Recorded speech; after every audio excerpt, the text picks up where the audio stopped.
Hi, and welcome to the Boat Princess podcast. My name is Nicky Vaux, and I'm your host. I am a boat owner, a marina owner, a director on the Marina Industries Association, and a huge advocate for boating.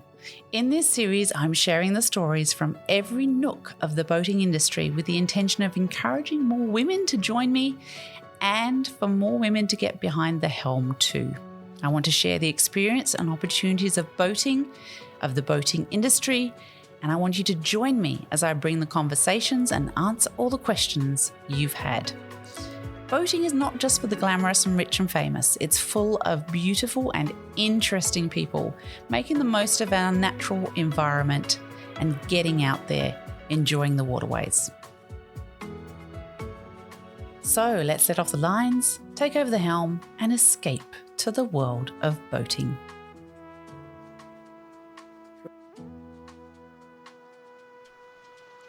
Welcome everyone to another episode of the Boat Princess podcast. We have had so many downloads now that we are in the top 5% of podcasts around the world. I'm pretty proud of that and very grateful to Pip from ShirePOD for being my producer and getting us out there into the world. It's very exciting that so many people are hearing these amazing stories that our interviewees have to say and tell. So I'm in the UK at the moment. I was, of course, born in the UK. You know that by my accent, I'm sure. And I'm spending a lot of time seeing some great boat manufacturers over here. I'm going to see the Princess Factory. I'm going to see the Fairline Factory. They've all been amazingly supportive and welcoming, and I really can't wait to interview the amazing people they have at their facilities and seeing their incredible operations. It's very exciting to get involved in that. My boating life, of course, began here in the UK. I used to sail with my dad on GP14s in Poole Harbour, and we used to stay on Brownsea Island. And the very first boat I fell in love with was, of course, the boat that took us to Brownsea Island. She was a little 30-foot timber vessel. She still exists. She was built in 1964. She doesn't get used daily now, but she's only just stopped getting used daily for every trip back and forth to the island to Poole and Sandbanks for the guests at Brownsea Castle. So she has been an incredible boat, still is an incredible boat, and she was the first boat I ever fell in love with. So, and that's where my fundamental belief comes from, that everybody feels better when they're on a boat, because of course she took me to my holidays. My happiest times in my childhood were hopping onto her and going over to Brownsea Island. So to give you a little bit of background on me, that's why I fundamentally believe that as many people as possible should get into boating, and preferably even into the boating industry, because it makes you feel good. And that's my true love, where that comes from. I love that boat. Castello, she's called. Gorgeous thing. So that's what I'm doing here at the moment. It's very exciting to be here. We've been to the British Motor Yacht Show, which was great fun. Good to see so many people there. And I need to tell you a few things coming up in the future that you need to know about. As you know, we had an amazing time at Sanctuary Cove Boat Show. Sydney Boat Show is coming back. Yay! It starts on Thursday the 28th of July to Monday 1st of August. It will run from 10 a.m. to 7 p.m. each day. Little tip there, go later in the day, that 5 to 7 p.m. It can be a lot quieter, so you can go buzzing around and see a number of boats quicker than you can during the day. Of course, I have my usual boat show tips on my website, theboatprincess.com, all about what shoes to wear, what to take with you, what not to take with you, all those sorts of things, what to do, what boating etiquette is at boat show, all that sort of thing. You can sign up for my newsletter on my website, theboatprincess.com, and we'll be sending that out to you just prior to boat show as well, so you have that available to you. The boat show tickets start from just over $26 right up to $412-ish a day for the VIP experience. Now, that is a whole new thing for Sydney Boat Show. Those of you who've been to Sanctuary Cove Boat Show will have experienced recently the VIP lounge there. It's a fantastic experience because your food's included, your beverages included, and you enjoy some nice tasting experiences and all those sorts of wonderful things included in your ticket price. But it gives you that place that you can escape to just chill and catch up with people that you maybe see at the boat show that you don't normally get to catch up with, and spend some time to think about what you've seen, to sort of assess what boats really appeal to you and all those sorts of things, but to also enjoy the live music and just chill and feel VIP. I mean, who doesn't want to wear a VIP lanyard, right? So buying the VIP tickets for the show, they are, of course, limited. So do suggest you get onto that earlier rather than later, booking your VIP tickets for the boat show. But otherwise, it's a $26 a day ticket, and it is a fantastic day out. There is so much to see, all things associated with all things on the water, right from kayaks and fishing rods right up to your multi-million-dollar vessels. So there is literally something for everyone. The reason Sydney is quite different this year to what it has been in the past, Malfa, who are the organisers of Sanctuary Cove Boat Show, are now working in conjunction with the BIA on the event. So it is a whole new experience for Sydney. And I know the BIA have been working on that concept for a number of years, very hard, and Malfa are helping them deliver that.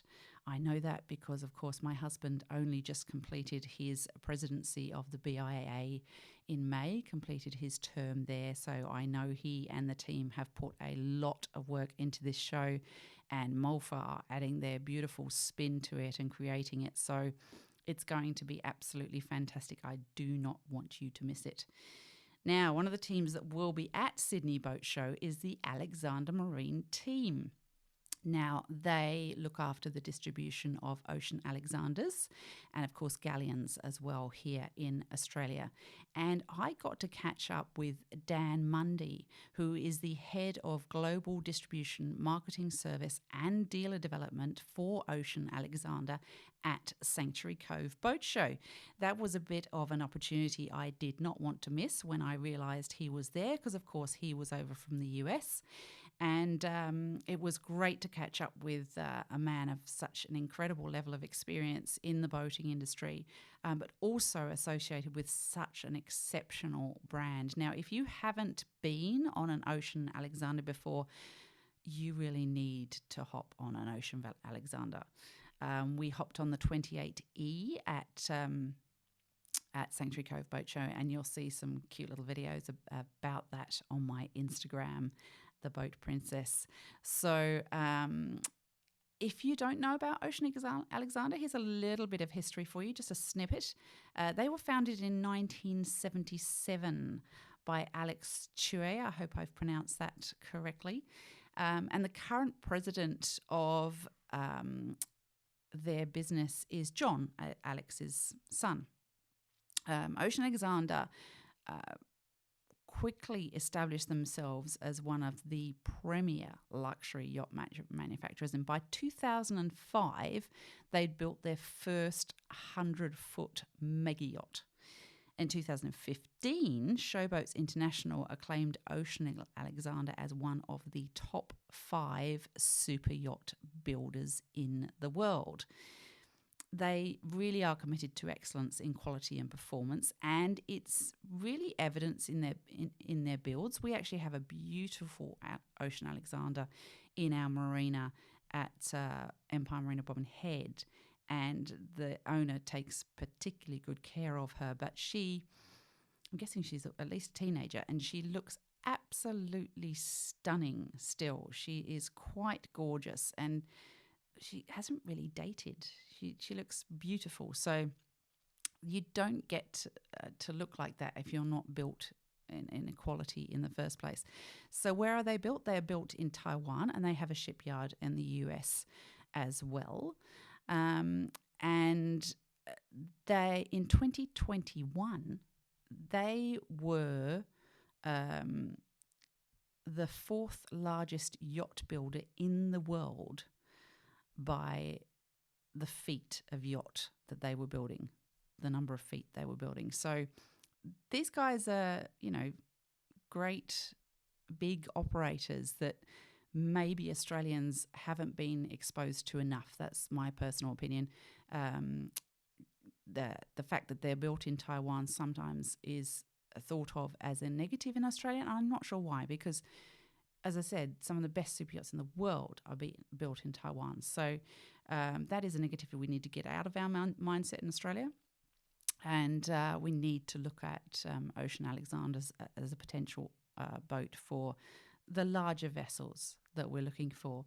A quote from Boat International for you is, the demand for Ocean Alexander's top-selling yachts is reaching an all-time high. In just 3 months during 2021, the builder reported the sale and delivery of 8 brand new yachts to owners across the globe. Since then, Ocean Alexander has introduced 3 additional models to expand its range of 25 to 37 metre yachts that after just 4 months are already sold out for the near future. So I really want you to take a look at this brand. I really want you to enjoy my chat with Dan about their brand. They are quite fantastic. The designs of them are so open and a little bit different, and some of the things they do are a little bit like the Mercedes S-Class. They'll do something and then, other brands will say, oh, that's a good idea, and add it onto their designs. So really enjoy this chat with Dan with me. It's lovely to have you supporting us so greatly in being so successful with this podcast. It's a thrill to have you here. I really appreciate it. And I can't wait to see you all at Sydney Boat Show. Make sure you book your tickets soon.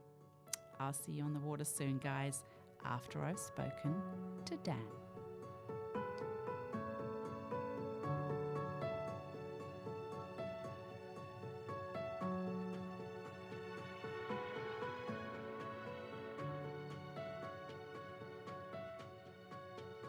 So hi everyone, and welcome to our Boat Princess podcast, little snippets that we're doing at Sanctuary Cove Boat Show. I am here with a fantastic man, Dan Mundy, who is head of global operations for Ocean Alexander Marine. Now tell me, Dan, what is different about Ocean Alexander to any other brand? Well, I suppose it all depends on who we're speaking to. And the great thing about our industry is everyone has a different interpretation of how they use a vessel. And I would say that one thing that very much sets us apart is the broad range of diversity in the series that we actually build. So we have not gone very specifically after one segment of the population. We really try to fit a branding solution to all of our different operators, owners, how they use their vessels, and the demographic that we serve. When you say that, in actual fact, we do need to clarify that Ocean Alexander start at 28 meters. Correct. So let's not let's be cautious with our definitions. We are a super yacht builder. So obviously, knowing that first, we have placed ourselves in that category. From there, however, we've really tried to segregate. However, we let the client navigate their ownership experience, but we've almost segregated our series, if you will, into branding towards a certain demographic. So yes, we are serving an affluent client with a luxury product, and that's not lost on us. We know our place in the market, And however, what we do want is to be a global brand and a diverse brand, so that for those few people who do have the ability to enter into this family, into this brand, we are not just serving one segment of that very small population. I love that word you used there, family. Tell me about becoming part of the Ocean Alexander family. Well, in Ocean Alexander, it still is a family. Ocean Alexander has been held by the same family through 3 generations, and we're led with that as a guiding principle, meaning that we are not a corporate giant. We are not a brand that that works from a balance sheet. We're not a company that the numbers that we produce to shareholders are what brings us to the decisions we make on a daily basis. And so, because our brand comes from a family, we like to extend that same experience to the owners that we're privileged to have, that have trusted us with giving them a lifestyle on the water, and very much treat them like family. So tell me about your story, Dan. How on earth did you get into this wonderful boating industry that we work in? We probably don't have enough time during this, as you said, snippets of things that are going on at Sanctuary Cove. But this is the only industry I have ever known. I started very young as a lover of being on the water. I was fortunate to have parents who chose it as a lifestyle sport for our family. Again, a long time ago, Yep. on a very small boat. I believe the first family boat was 17 feet long. So excellent. And but there's something about the serenity. There's something about learning the respect of so many things when you're on the water, and then also working together as a family, because you all must rely on one another, not only for safety but also for enjoyment. So as I went off to college to explore, and university, what I wanted to become as an adult, I always found myself coming back to this industry. I had an opportunity to purchase my first boat dealership right out of college. Wow. And it gave me an opportunity to learn very quickly that this was the industry I was to be in. And I grew those operations into a very large U.S. organization, later became a public company, and took a little bit of time to spend with what matters to me, and that's my family. And then the opportunity to join Ocean Alexander came along, and especially during a time when we were in a very large and a very adventurous growth period. So I had the ability to join the company and do what I'm currently doing today. And it was the only part of the industry that I was not a part of. I was always a part of the retail side, which I believe is just an integral part of success of the company today, because I understand clients. I understand how they use them. I understand that clients cannot be, and owners cannot be, just packaged into a category. Yeah. A boat means more to a lot of people than any other asset that they own. So many of my friends try to understand the world that I am in, and I very simply say, you have 2 things in your life that you name: your children and your boat. Oh, I love that. So when you look at it from that perspective, we are dealing with something that is very personal. And I've taken this industry very personal. I am not in this industry for any other reason than to advance it forward. And I wake up every day with that as my bearing and my compass. And with Ocean Alexander, That is the philosophy and the culture of our company, is how we can build a better boat for a better client experience and give them time on the water that is irreplaceable. Oh, I love that. Now, I know, Dan, you are a big fan of getting more women involved in the boating industry. Can you tell me a little bit about how you have done that? Absolutely. And I will say that I don't set out every day, that I don't look around and say I need more women in the industry. But as I see our industry globally, I see that there is a tremendous opportunity. So when I can provide that opportunity at every moment, I attempt to do so. In our retail operations, our for Alexander Marine USA, the my head of retail operations is female. Our vice president of marketing internationally for Ocean Alexander is as well, and a lot of the very key roles within the organization.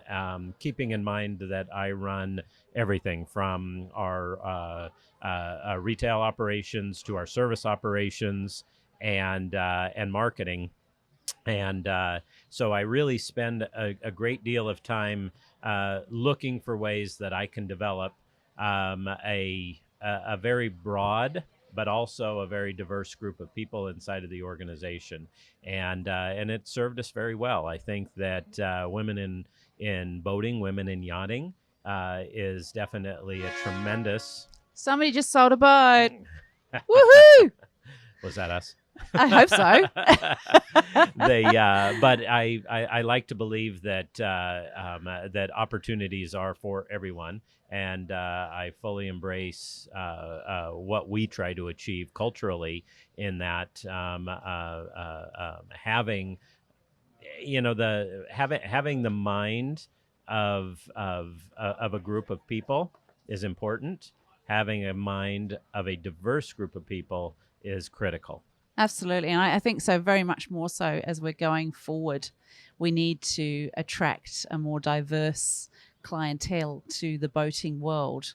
And I think we're starting to recognize that that's incredibly important and something that we really need to focus on right now in the boating industry. Absolutely. And you look around, if you attended a boat show 15 or 20 years ago, a very different group of people were actually on the employment side of this industry, and to see the diversity and how women have become very instrumental and very integrated into the industry, I believe it's just a fantastic story. That's wonderful. Thank you so much for talking to us today, Dan, here at Sanctuary Cove Boat Show. It's lovely to have you here in Australia. What do you enjoy visiting in Australia when you're here? As sad as this might sound, I enjoy going from marina to marina to marina. The industry is in my blood. It is not only my profession, it's my hobby. It's the way I spend time personally with my family, and so as lovely as an individual that my wife is, she is very patient because even when I'm not working, we always find ourselves on the water. So we're a bit the same. So I do hope then, Dan, we can welcome you to one of our marinas, Empire Marina Bobbin Head or Marmont Point Marina, one day, because they are a bit special. So I'd love you to see them. I would love that. Thanks, Dan. And that's the Boat Princess out at Sanctuary Cove Marina.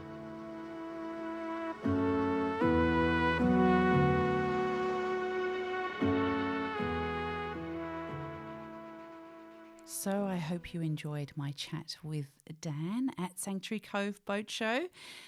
Great guy. Good to have a chat with him and to catch up with all the team at Ocean Alexander. They really are a good bunch of people from Alexander Marine. So I shall see you at Sydney Boat Show, I hope.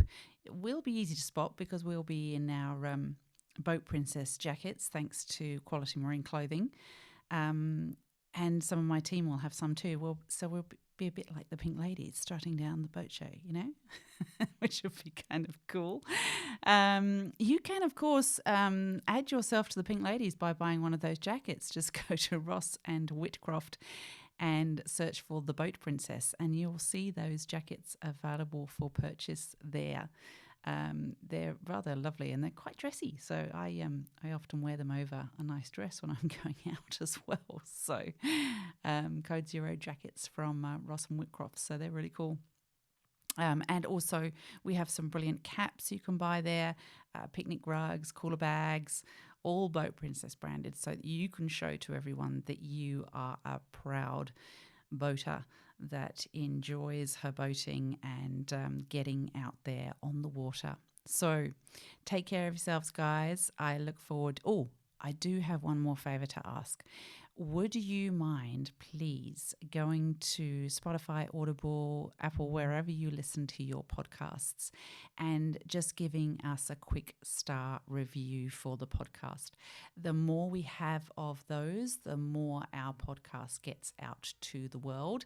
And we really want the world to hear these amazing stories by our boating industry and also the boating legends we have interviewed on our podcast. There is so much more to come on this podcast, and I really want to encourage as many women to go get on the water and as many women as possible to be in our industry.